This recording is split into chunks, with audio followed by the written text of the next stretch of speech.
olunaku lwaffe olwalibadde ng'olusembayo mu kutambula kwaffe twagenda ku makaddiza ag'enjawulo nga muno mwe muli n'ebyafaayo bya Semei Kakungulu, Generali Semei Kakungulu omumanyiiko ki.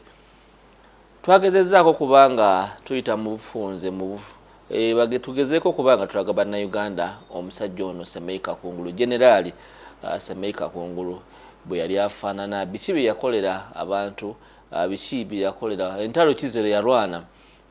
Waliwo munnaffe gwe twagezezzaako kubanga tufuna jalaba nti ebifaananyi ebisinga twabadde tugezaako kubanga tutambula nga bw'atunnyonnyola ebintu eby'enjawulo ebikwatagana ku Semei Kakungulu n'ennyumba mwe bamuziika wano weeri. Gano wano woolaba essaawa zino we tuli ge gaali amakanda nga General Semei Kakungulu bwe yatandikira bwe yakoleranga ebintu bye eby'enjawulo, bwe yalwanyiranga entalo ze ez'enjawulo. Bannaffe ab'amatwale bagezaako okubanga bamweyambisa okubanga abayamba okubanga awamba ebitundu eby'enjawulo. Yali musajja w'amaanyi nga tawunyikaamu oba kugamba nga musajja gumidde, musajja w'amaanyi mu kitundu kino. Ennyumba ye nga bw'oti bw'ogiraba bwe yafaanana bwe yali abageza tugenda kubanga tufuna okulambulwa okw'enjawulo kujja kuba mu lufuutifuuti n'ebifaananyi byaffe ojja kulaba bijja kubanga bitambula. Nate ne munnaffe ate omulala yagezezzaako kubanga atuwaako ku byafaayo bye, biki bye yakolanga, n'oluvannyuma tulabe n'amalala ennyumba mwe yasobola okubanga agalamizibwa wamu n'abasikaabwe n'abantu ab'enjawulo. Ebyo byonna mu disitulikiti ey'Embale bye twakusakidde olunaku lwayo, twagala olabe ki ekisangibwa Mbale. Batugambye nti ako kokka ke twakozeeko just katono, kyetaaga ne tuba nga tulina ennaku eziwera ku wiiki nga namba wiiki nga 2 ogende Mbale, ebintu bingi byosobola okuba nga olaba. Katulabe Semei Kakungulu nga bwafaana, temuvaawo tukomawo.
may the nation come together in terms of preparing for war or in terms of preparing for bulungi bwansi.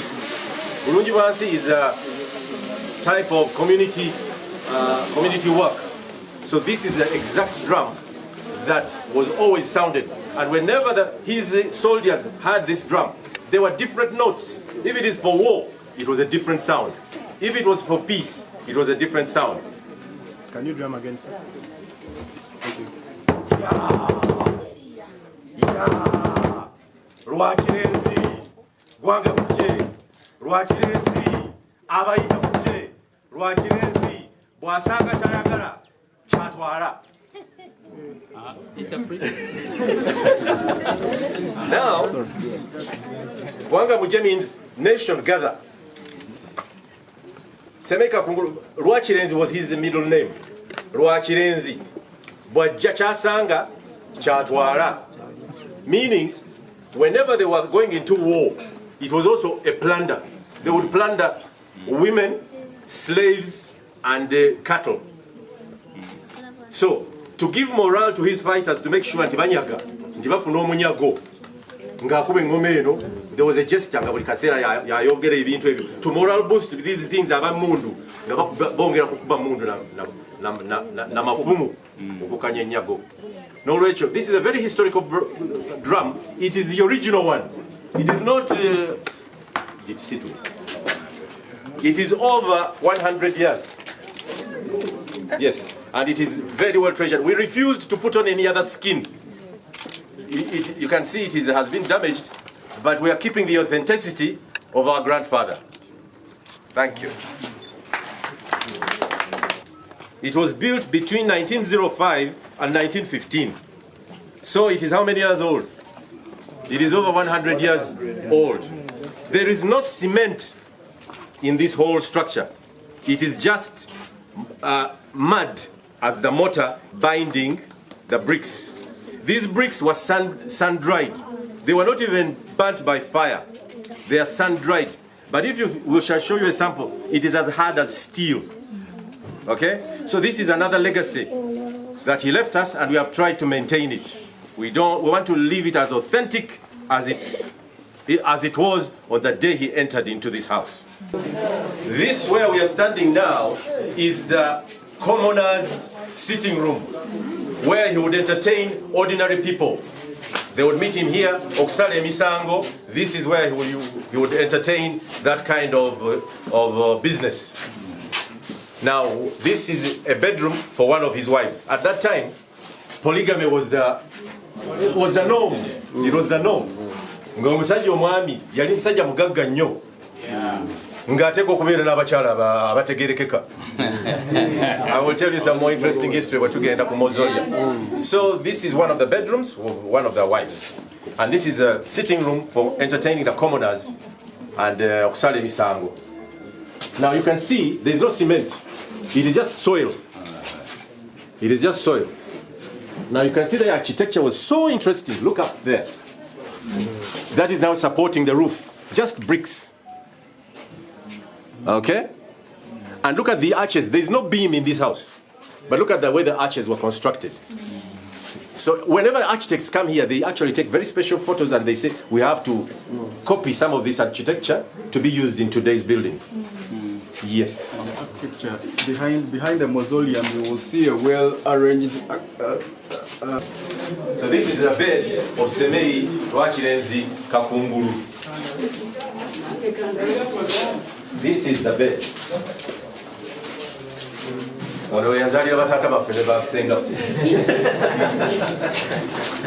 This is the original cloth. It has not been changed. It is estimated to, when he entered this house in 1909, this is the original cloth. It has never been touched. And these are the original fittings of this bed. Doctor, I want to ask you, yes. You know, you say he might have had more than one wife. Yes, yes. So there are many beds, or yes. Only Now, bed? there used to be what they call, the ladies used to be in grades. Yes. There was a Kadurubale, that is the one who is the most favorite woman.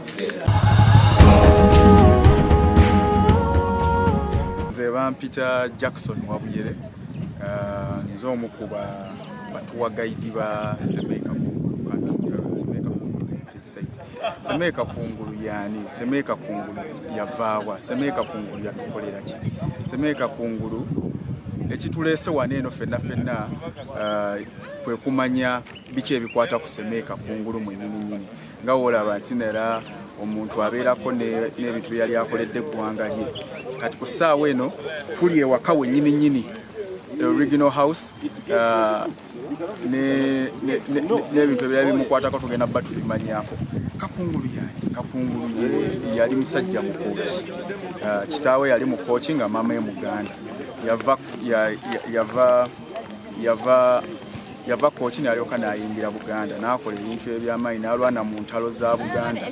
Wamala okulwana mu ntalo za Buganda abazungu ne bamu-identifyinga. Tugenda byogerako speed twanguye olw'obudde nti tulina okulaba buli kimu ekisigadde twanguwe. Abazungu bamala omu-identifyinga olw'entalo ze yali alwanye.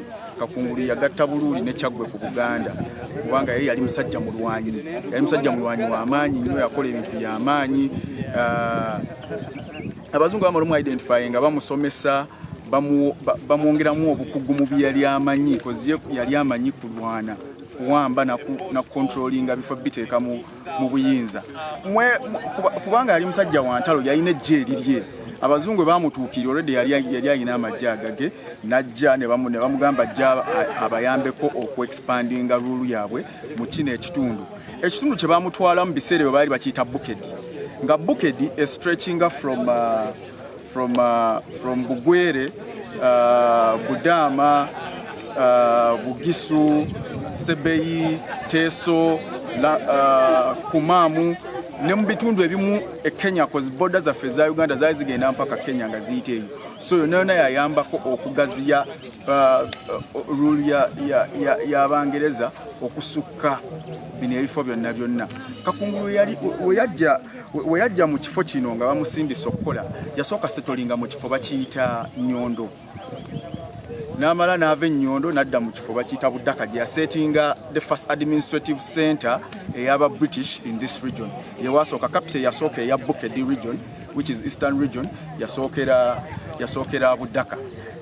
Budaka ne bakolerawo ebbanga tawuni n'ekula ne bakola ebintu by'amaanyi.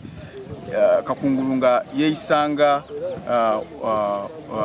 nga kabaka n'amaani Abangereza ne balaba nti Budaka yali tekola ne batambula ne bava Budaka ne bajja Mbale because of different reasons. One of them is that the town was not Abangereza baali tebaagalanga ekijje yeeyisaamu because for him he thought wanaakola ebyo byonna okudevelopinga enguudo kola biki bagenda mu kino ekifundu akifugenga kabaka Abangereza kye batakkiriza ne bamugwamu eyo town ne bateekawo administration eyaabwe na genocide z'Embale ne basooka tuula wansi awo mu eyo town wansi. Bamala osetolinga down the town because Kakungulu yajja n'abantu be. Kakungulu yajja n'abantu bangi abaali bamukola ki abaali bamufollowinga ne basooka ne basetolinga mu town emmanga awo ne ba-administeringa on behalf of the British nga bagenda bagaziya enkola y'emirimu gy'Abangereza. Naye Kakungulu engeri gye yali yeeyisaamu teyanyumira Bazungu nti yali ayagala beera kabaka kye bataayagala nga yeeyisanga mulangira. Abazungu ne bamugoba mu eyo town ne bajja ne baleetawo administration eyaabwe. Jjukira nti Kakungulu yali master in kye bayita decentralization way of administration. Decentralization kyeki kwe kufuga ekifo nga Buganda weeri nti bafuga okuva ku ekyalo emiruka ne mujjanga mwambuka mpaka waggulu. Kakungulu yali master in that form of administration, decentralization. So wherever he went, yali atekawo form of administration ng'ateekamu bantu be nga bebafuga. Kakyayanguyiranga Abangereza buli kifo gye bagendanga baali bajjawo bujja administration eyiye nga bayingizaamu ki eyaabwe efuga ekyo ekifo ne kibanguyira okukola kyokkola naye. after that Kakungulu we yava mu town na deno waggulu n'agamba kajja setolinge waggulu waneno kwaki asetolinga waggulu nti wolaba ekifo kineno nga wetode ekifo byonna byonna ebiri awo nti biri wansi sasobola okulaba omulabe we okuva buli sayidi yonna nti abangeza tebasobola mukwata anawea nga baba badde bakoze eki bamulumbi ennyumba gye tulabyawo eyimiriddeawo okumala emyaka egisoba mu 10 yagizimba nga nyumba ye omuntu okuninga ennyumba efaana bwekyo wali musajja mugagga nnyo emyaka 10 emabega so era kyeva olaba nti original artifacts mweziri originality weeri bazimbisa wetunagenda nemabega wa mausoleum tugenda laba the real brickwork gye bakozesa nga bazimba ekizimbe ekyo kati wali eri ku Kakungulu viewpoint we waberanga canon gun eno yali yakwekuuma nti engeri ekyali nti wano olweggulo we yali baali bajjanga ne batuulawo n'alaba town kati bateekerawo ddala baali bateekawo canon gun ekuuma ki in case of anything they can easily fire ne beekuuma and this place was like a royal palace abakozi baali bangi abantu baali bangi waneeno nga yeyisanga kabaka waneeno bwe tuli waliwo omudumu gye bayita canon gun yali etuulanga waneeno nga waliwo ne ka makeshift akakike akatandaalo because of weather biki ne kavaawo waliwo nga akasisira for guide ekyala waneeno wenyininyini we yali atuulanga n'awachinga over the town so that his enemies tebamulumba nga tebamukute anawea emundu because of waliwo regime zaawe ezaaliwo ezaamini biki ebintu bya Kakungulu bingi byabwe juka Kakungulu yafa mu Yudaya ate Amini yali amuconsidering nti he was Abayudaya yali abaconsidering nga traitor never spy so they were being looked after bali babanoonya nga olaba zidroni bwe zitwala abantu kusaawe oba nga wona agamba nti state bureau ya Amini yali ebanoonya bubi nnyo era Abayudaya bangi bekweka abala badduka omulimu Kakungulu gwe yasemba okukolera Abangereza gwali kufuuka president of the Busoga Lukiiko gwe yasembayo okolera abaki Abangereza lwaki Abangereza bagenda okulaba nga Busoga very divided ina chiefdoms ezenjawulo nga tebasobola gisobola nga bweri kozi buli chief yali ayina ebiki kyafuga mu ekifo kye Abangereza ne bajja ne batuukira Kakungulu namuganya minister because they knew him he was good at the decentralization form of what administration katubamuleeta mu ebusoga na unifying the clans wamala unifying these clans na take out that decentralization system of administration na fuka nagulawo office ya Kyabazinga he's considered the first Kyabazinga because yakolanga ebintu bingi yabakolera emirimu mingi yabalwandira entalo nyingi so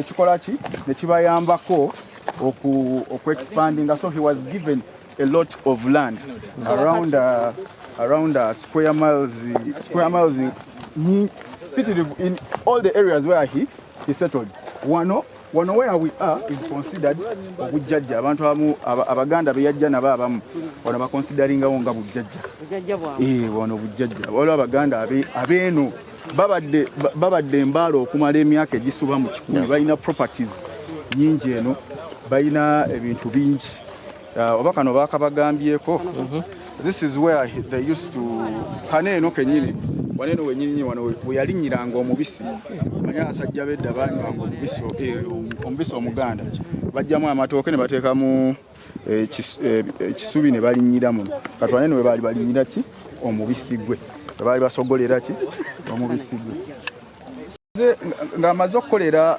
Abangereza yali alowooza nti ne Busoga bayinza oggimwa n'afuuka ki kabaka waayo abazungu kye baagana Kakungulu n'akyawa abazungu wamala okukyawa abazungu Kakungulu eyali omungereza eyali omuprotestanti ng'ayagala nnyo Abangereza yakyawa buli kimu ekikwatagana neki n'abazungu n'eddiini yaabwe n'akola ki n'agigoba n'akyuka Kakungulu wava mu ddiini eyo Kakungulu yafuuka Muyudaaya bagamba they consider him the founder of the Jewish religion in Uganda.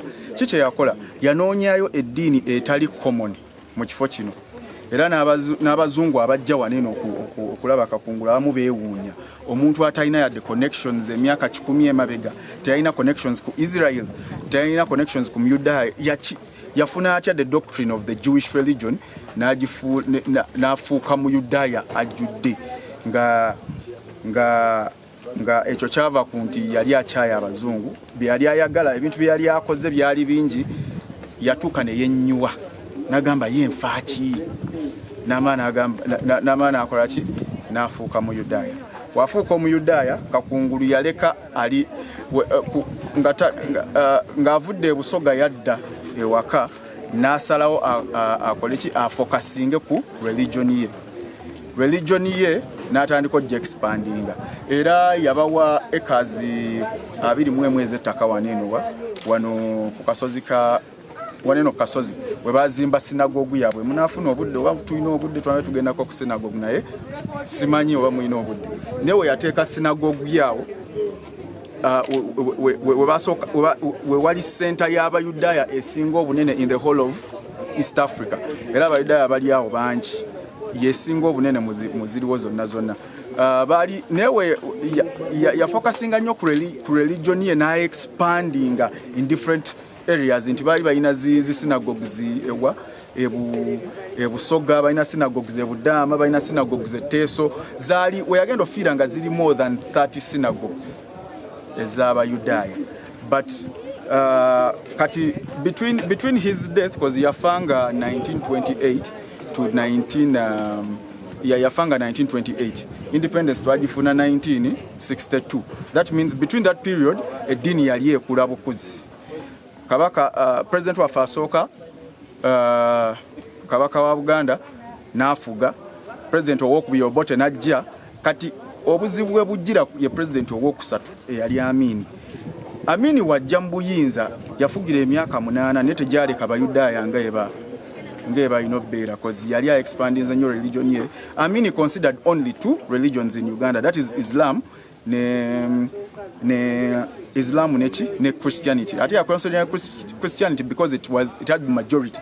Yes, Uganda yali a small religion nayo yandibadde chaka nayo tagiconsidering.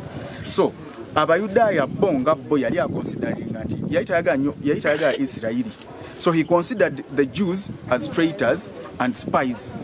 So buli Muyudaya bamunoonyanga buli wona gye baali era abantu bonna n'abasinga abaali Abayudaya they converted to different religions abamu basiraamu abalala bakristaayo as we see wetugenda munda muneeno n'amalaala agali emabege agasinga agamu galiko sayini y'Abayudaya amalala galiko omusaalaba ekitegeeza nti abasinga bakonvertinga because they feared to bat yokukola ki okubatta wano wetuyingidde we baziika Semei Kakungulu wano wenyini wano omubiri gwegwa gwagaliza nga mwene ennyumba yajezimbiranga ya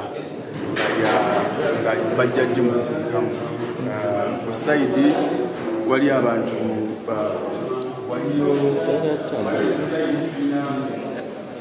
jangu kole mwene ennyumba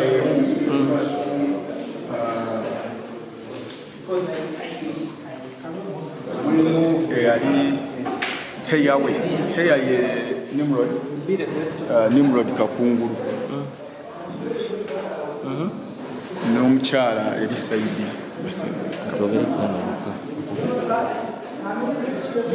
kati waneno wetuli wenyini osobola okulaba ku bigambo kubimukwatako ebimu bye yakola ng'akyali mulamu nga tannafa ono omwami yafanga 1920 mwami Kakungulu yafanga 1928 era ene nyumba yali yagizimba nga yaku muziikamu